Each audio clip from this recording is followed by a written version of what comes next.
You okay? I literally haven't changed my outfit in like 2 days.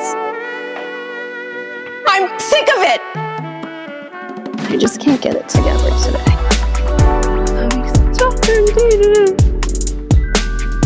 Not okay. All of us have problems.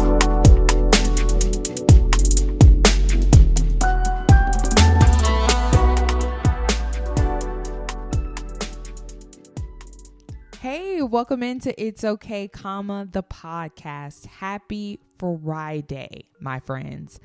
Oh my gosh. I didn't think we was going to make it. This week has been entirely too long. And I felt that way Tuesday. Oh my gosh. If you want to hear all about it, make sure you make it to the end of this episode. You're a real one. I'm going to tell you all about it, obviously. But let's get into why you're here. If you listen to Monday's episode, you already know what we're talking about. Tiger Woods, Offset being shot, and this crazy hammer attack that's out of Florida. And you know what? We also have another update out of Florida that we're going to get into. We're going to talk all about it. But Tiger Woods, okay, so this is going on. Now, this is like 2 weeks ago, the situation. But did you know, right? Tiger Woods, the DUI situation, he actually wasn't drinking. So he crashes his car, everything like that. The police get a hold of him. They're trying to assess the situation. He decides to take a phone call, right? It's all on body cam police footage. He is awaiting for another police officer to get there or someone to examine the scene. I'm not sure who they're waiting for. Him, Tiger Woods, and a police officer. But he decides, Tiger Woods, to make a phone call and is like walking up the street away from the police. And police are like, hey, come back here. Tiger Woods. So he starts walking back and you hear him like, yeah, thank you. Okay, yeah, thank you. And he's like, oh, I just got off the phone with the president. So yeah, like as he is with police officers after the crash, he then decides to call Donald Trump. In Monday's episode, I said I possibly may have an update for you of what that phone call consisted of. We still don't know what that phone call consisted of, but Donald Trump, I guess, did a phone interview on Fox. Sometimes they record them, or he'll call in on the show or shows, things like that, and we can hear it. But this one wasn't recorded, and it was out of the New York Post. So the New York Post did an interview with him, and Fox News reported on that, as well as other news publications and things like that. But Donald Trump said to the New York Post, like, that Tiger Woods lives a life of pain due to his injuries and that he's doing great. Pretty much is kind of what he gave them a statement on. You know how they'll ask a question like, oh, what's your statement in regards to Tiger Woods DUI? I'm not sure how they framed it, but that's pretty much what he said. And a whole host of other things, but yeah, I did not know this about Tiger Woods. He has had like 7 surgeries on his back, and he's had over 20 operations on his leg. Not sure which exact leg, but it sounds like him and plenty of other athletes, go through these surgeries and these body pains because of their athletic career, right? Now, whenever they searched him and arrested him originally for the DUI, they searched him and they found Narcos in his pocket. Narcos, tested those, they were hydrocodones. Now, because of all his injuries and things like that, of course, he's being prescribed this to deal with the pain. And they were just out, like they weren't in a pill bottle. They weren't in a bag or anything. They were just in his pocket, just pills in his pocket. To just have pills in your pocket is very random and also very strange. Come on now, we got to admit that. But yeah, that's what he had in his pocket. He admitted to police, but of course police asked him like, hey, have you taken pills today? And he was like, yeah, I took a couple. That's what they say. He said, took a couple that morning earlier. I said, oh, wow. So DUI still is the case, but not of alcohol, of pills. Now, I thought it was alcohol. No, pills.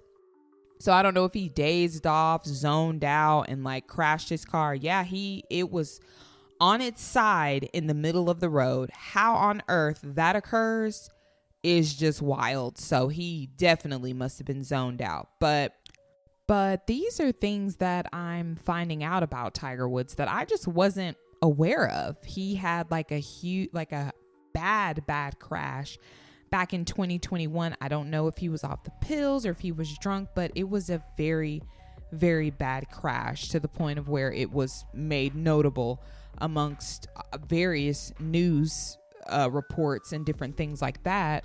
Currently, though, I did not know that Tiger Woods is dating Vanessa Trump, the ex-wife of Donald Trump Jr. Don, he goes by Don, the president's son. And of course, they have this close relationship, been friends, they've been close and things like that. But to know that he's dating the ex-wife of his son is just a little in the family there. It feels that, I don't know, it's just a lot. And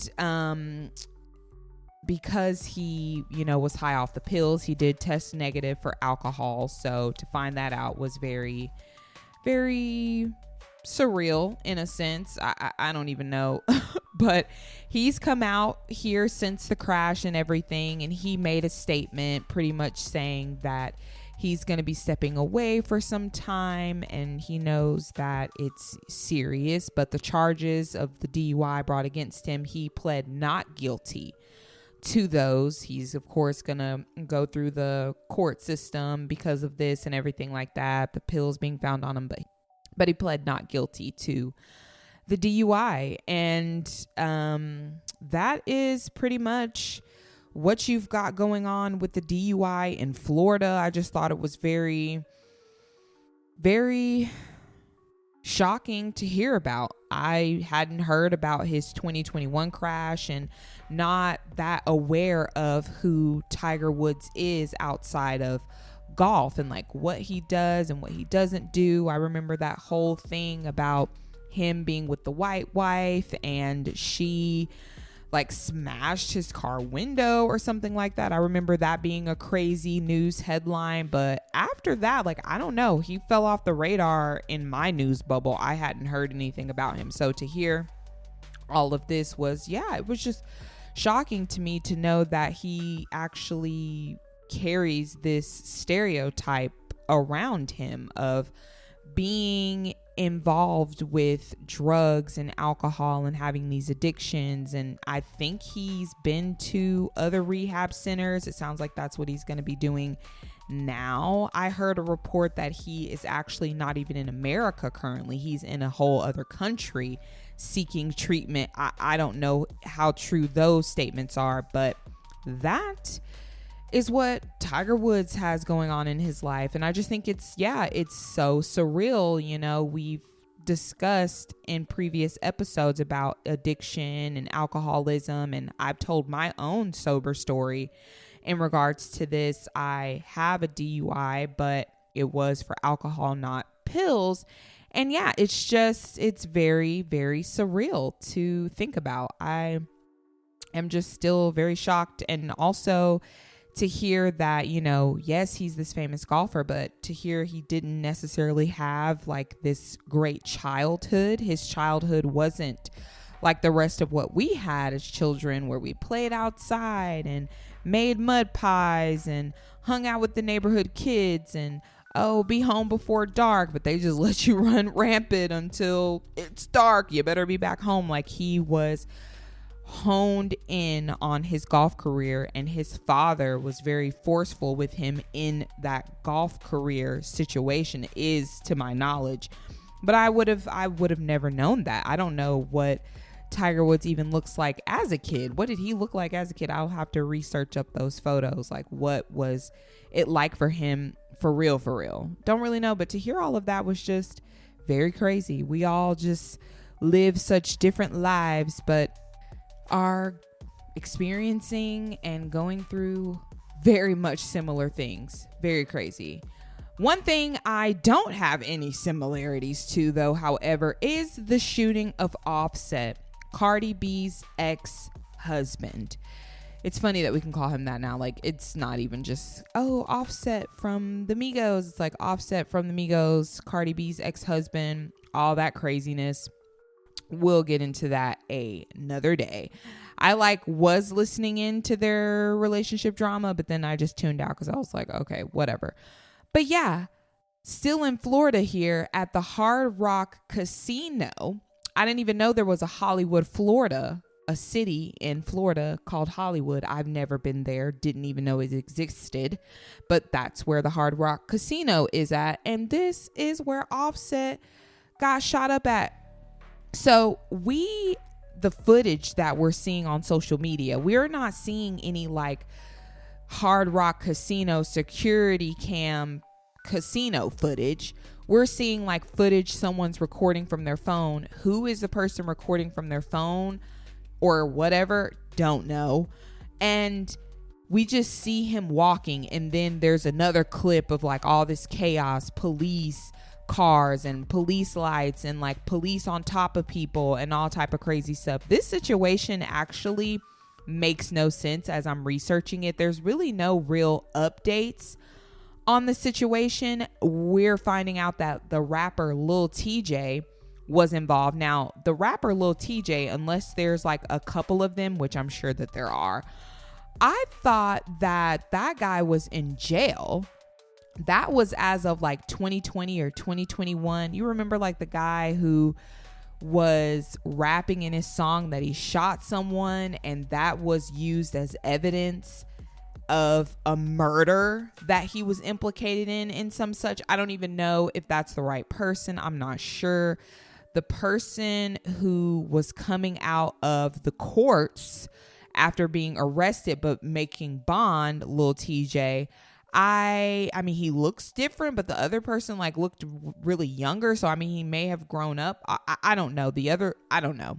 I don't even know who these people are. Honestly, they're so far removed from my bubble. But yeah, I definitely got this notification, and he was charged, Lil TJ, not with shooting Offset. So the police and whatever security cam footage at the casino that they have clearly does not show Lil TJ being the one who shot at Offset. They're still looking for the person who shot him, which makes no sense to me because we live in such a police state and y'all were inside of a casino. So who was the person who did it? Is it not on camera? Like, what's happening?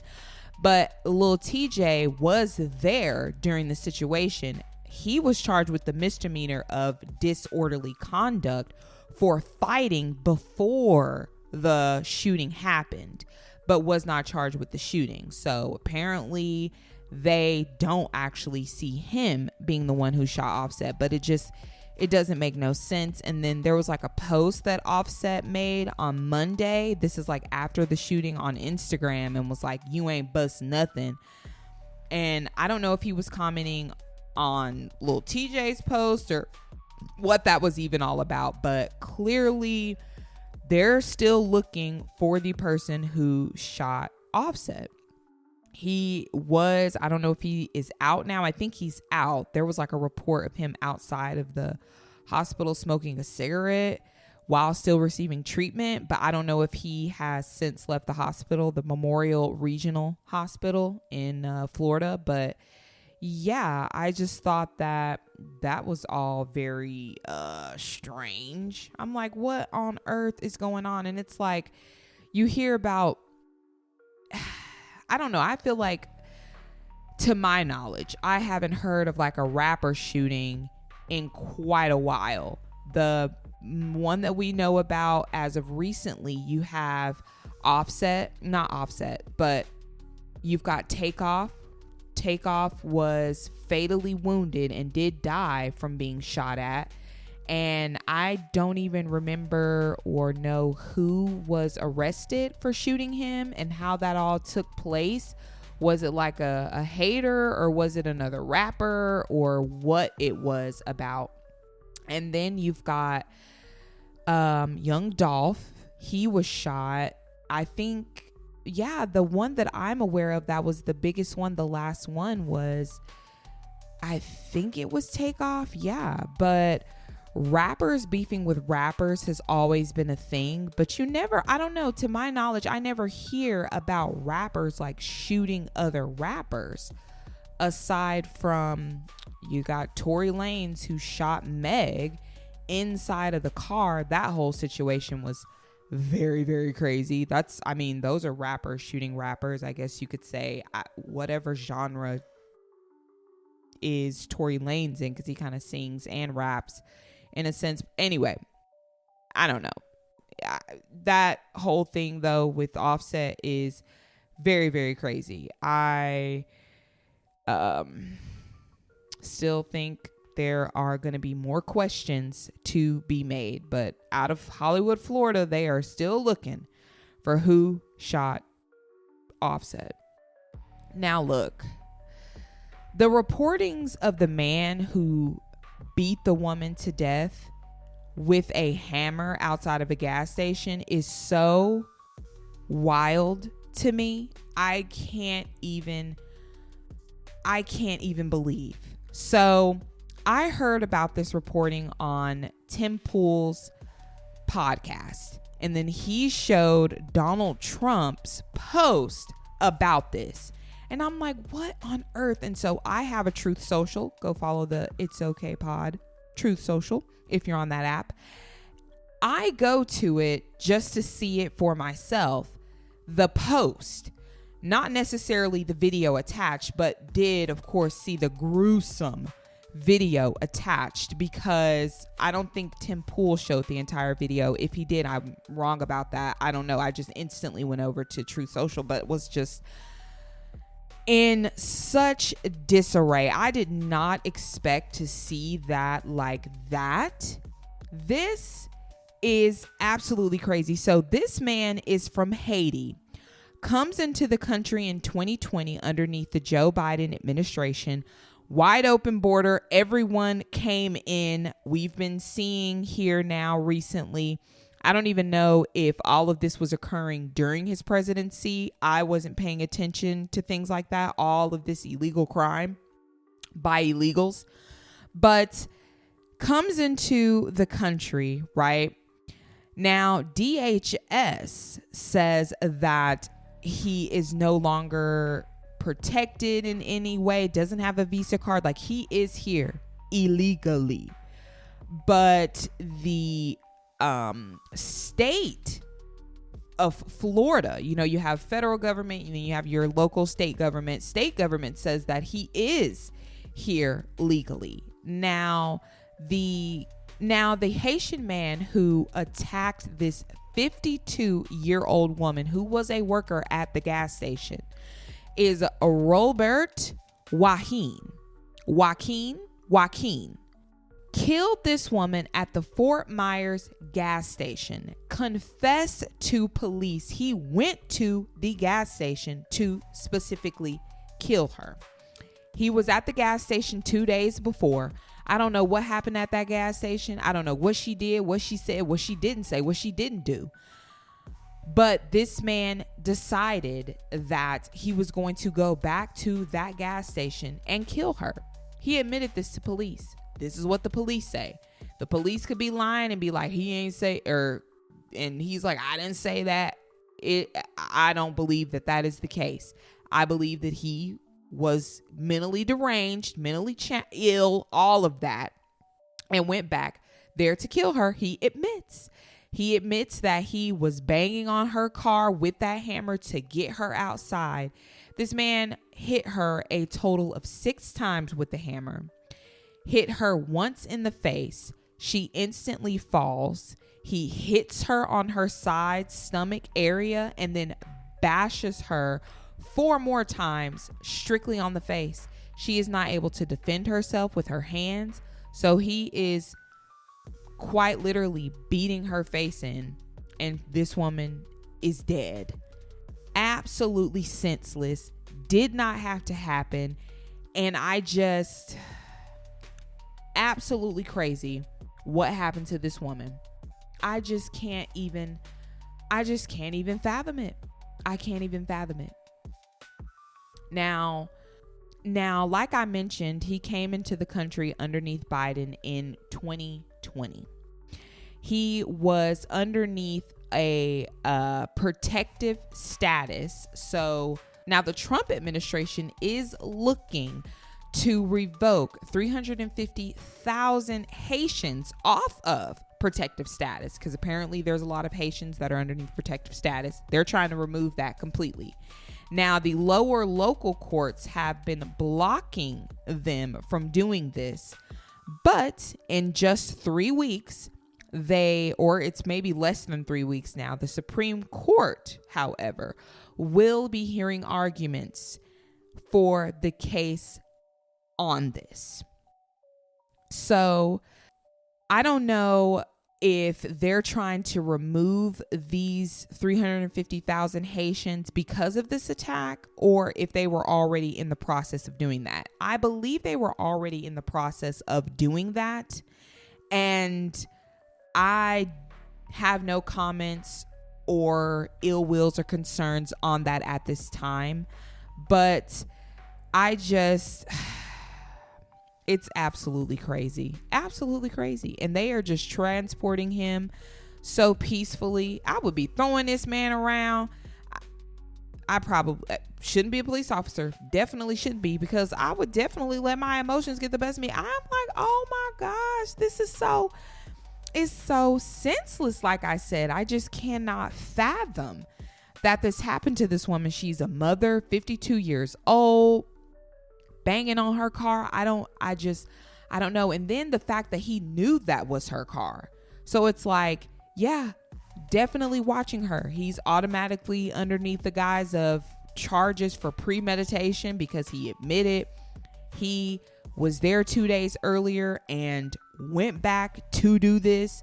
Was he watching her? How did he know what car she drove? Like, did she pull up and he saw her get out of the car, or did he watch her go home and get in the car? Like, all of that is very scary, like insanely scary. Now, they're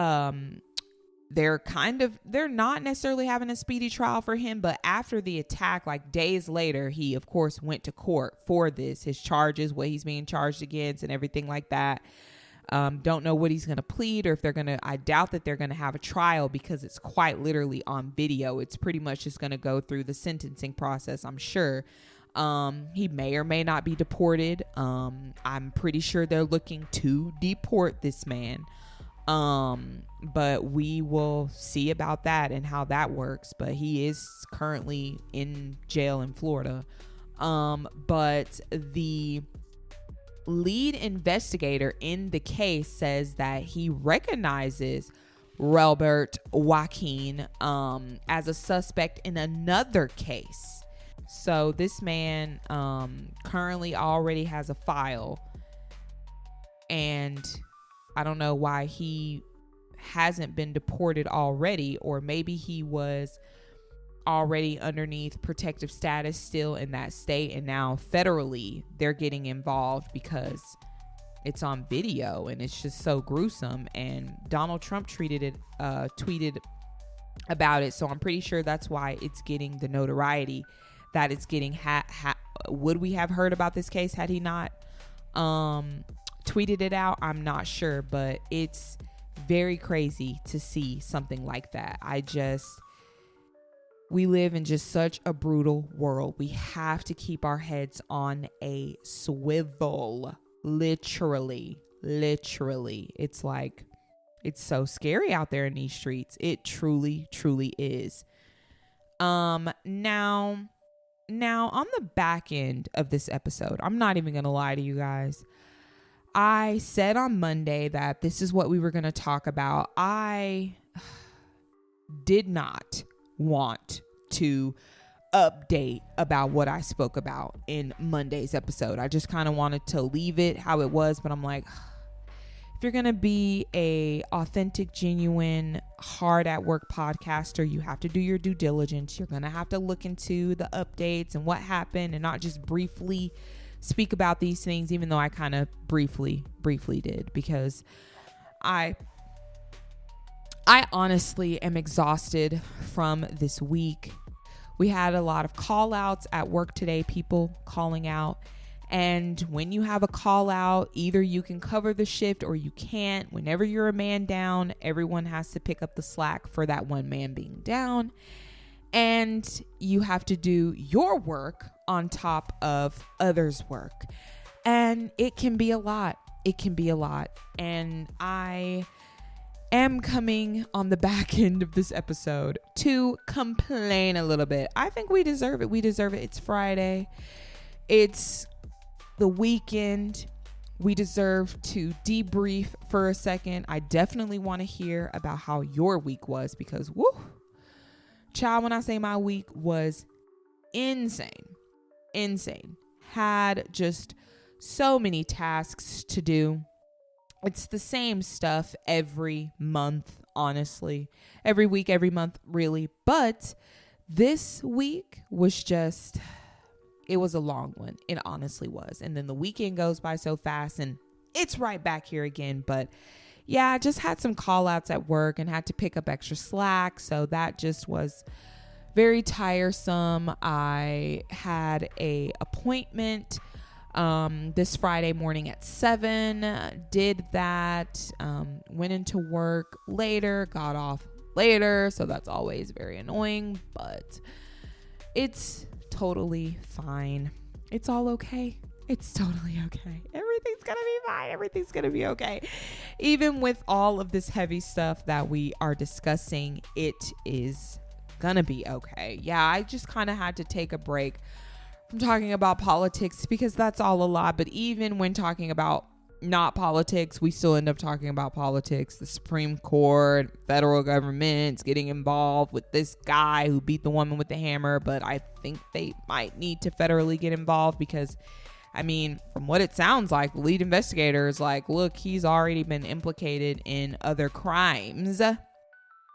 And the state is just letting him kind of be. And like, no, you don't need to let him be. He needs to be out of here is what he needs to be.